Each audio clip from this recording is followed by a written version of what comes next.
There are three steps to using the marketing campaign calendar. The first is to calculate the amount of activity that's required. The second is to actually plan your campaigns, and then the third is to track the results. So let's start here with the calculation of the required activity. First, we want to know what's the target. Let's say we have 5 salespeople, $2 million quota each. So the target for the year is $10 million. We're just starting the year, but we've got $2 million booked in business already. So we'll just put that in. And of that, how much is at risk?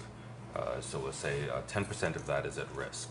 So you'll see here that we need to do $8.2 million to make our number for the year. The average deal size is $75,000. And the percentage of deals to first meetings, let's say it's 25%. In other words, every 4 first meetings results in a deal. We have 52 weeks left in the year. Each month and each quarter we can come back here and update this. And the system will recalculate what's required, and we said we have 5 salespeople. So we need to do 109 deals with an average size of 75,000. That means the marketing team has to generate 436 first meetings. And this is really the key to tying together the marketing activity and the sales activity. So the marketing funnel begins with reaching out to people, converting that reach to interest, and ultimately converting into first meetings. And the sales team must convert the first meetings to closed business. And then that's 87 first meetings per salesperson, as well as you see the deal volumes here that are required per salesperson, per quarter, per month, etc. Let's put in our budget here. I've got $250,000 for the year, and that's what I have to use to generate those 436 meetings. As I invest in different campaigns, the acquisition cost of customers is going to matter. So we want to calculate the lifetime value of a customer as a guidance to see, are we investing too much to acquire customers? So the 75,000 average, let's say 30,000 of that typically is margin, and typically they purchase twice a year. They are active clients, let's say on average for 8 years. That's how long they do business with us for. And the interest rate, let's say, is 5% right now. The risk factor is, what is the risk associated with waiting to realize the lifetime value? So think about how long is the lifetime value. So we're going to be waiting 7 years, so the risk is higher than waiting 1, 2, 3 years. And also, what's the nature of the market or the customer base? Are they small entrepreneurial companies, in which case waiting 8 years is very high risk? Or are they large established firms, in which case the risk isn't zero, but it's much less? Start out matching the interest rate, and then increase or decrease the risk factor depending on your level of comfort with waiting, how many years you have to wait to realize the lifetime value.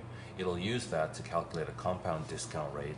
It'll apply that to the gross lifetime value to give you a net present value of the lifetime value. So customers for us, on average, their lifetime value, a single customer, is worth $250,000 to us. So that's going to help us when we're deciding which marketing campaigns to invest in.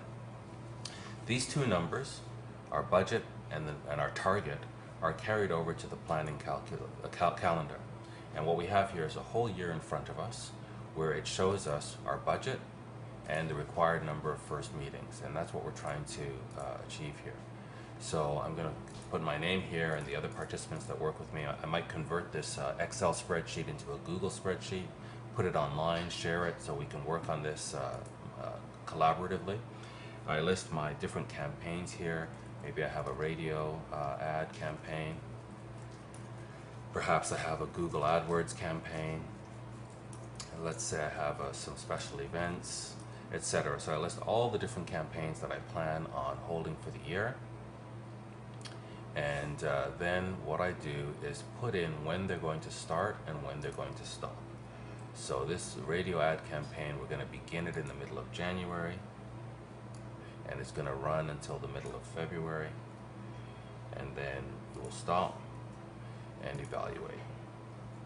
And then we'll take whatever the results are from that campaign, and we're going to run the same campaign again in the summer. And the Google AdWords campaign, let's say that similar. We'll run that concurrently, actually, with the radio campaign.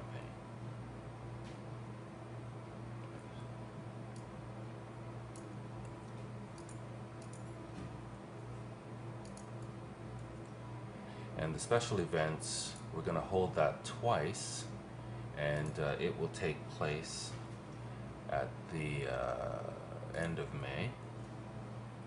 And so all the marketing for that we're going to do from the beginning of April.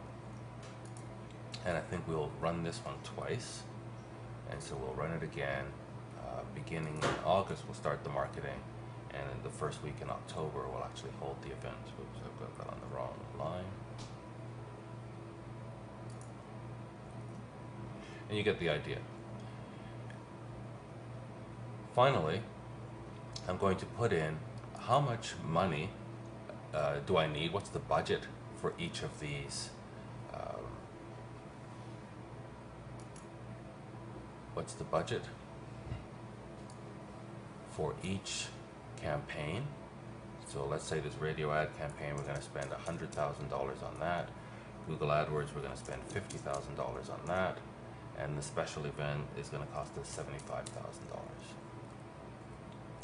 Then we're going to put in the number of first meetings we believe each of these campaigns is going to generate. So we believe this radio ad campaign should be able to generate for us 100 first meetings.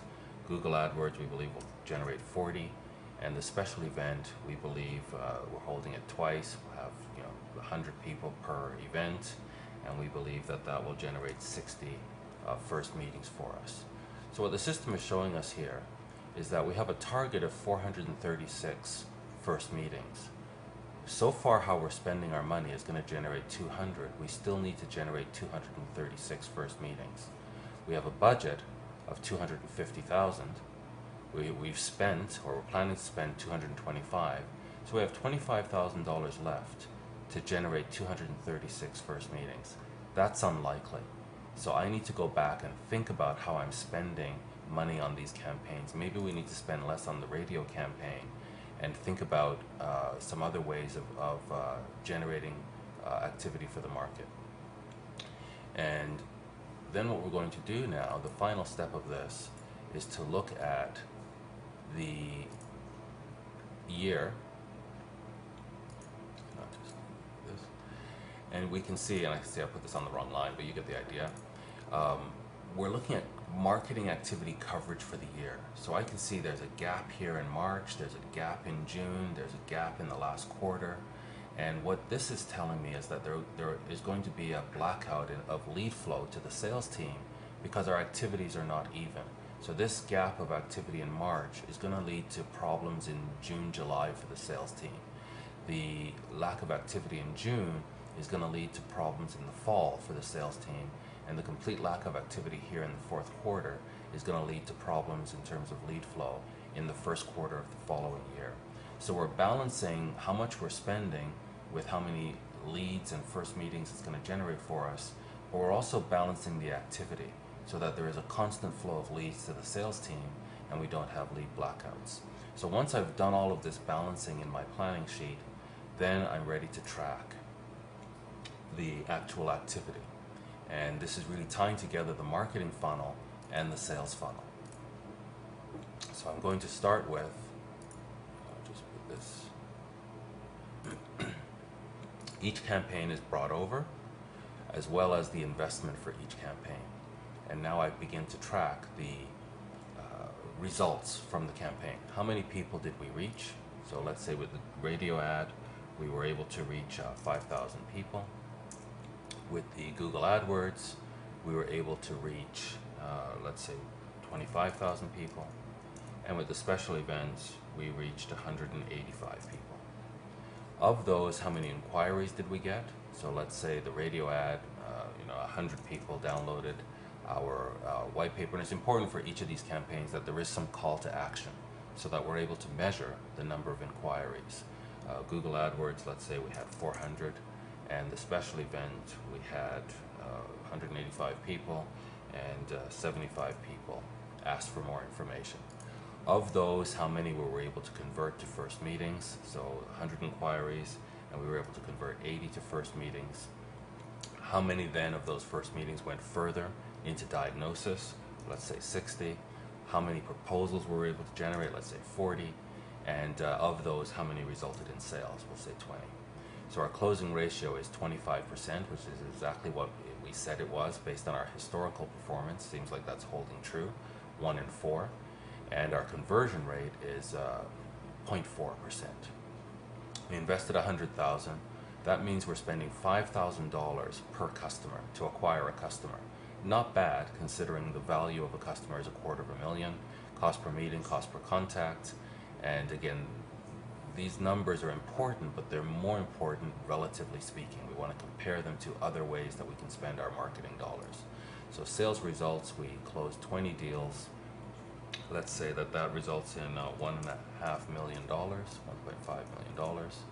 And the profit results on that, let's say, are $450,000.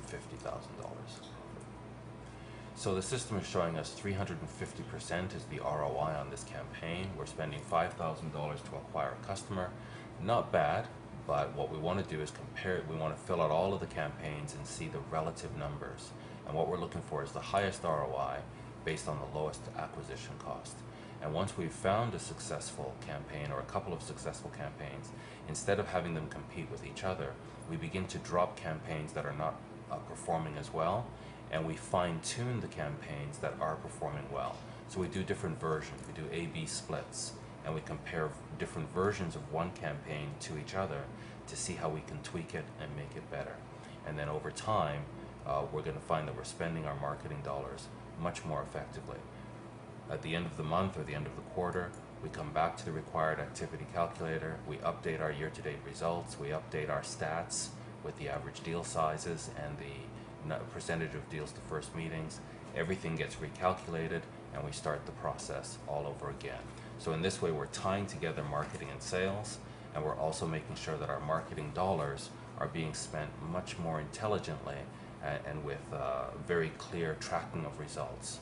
I hope you found this helpful, and certainly you can order this template and modify it for your own purposes. Enjoy.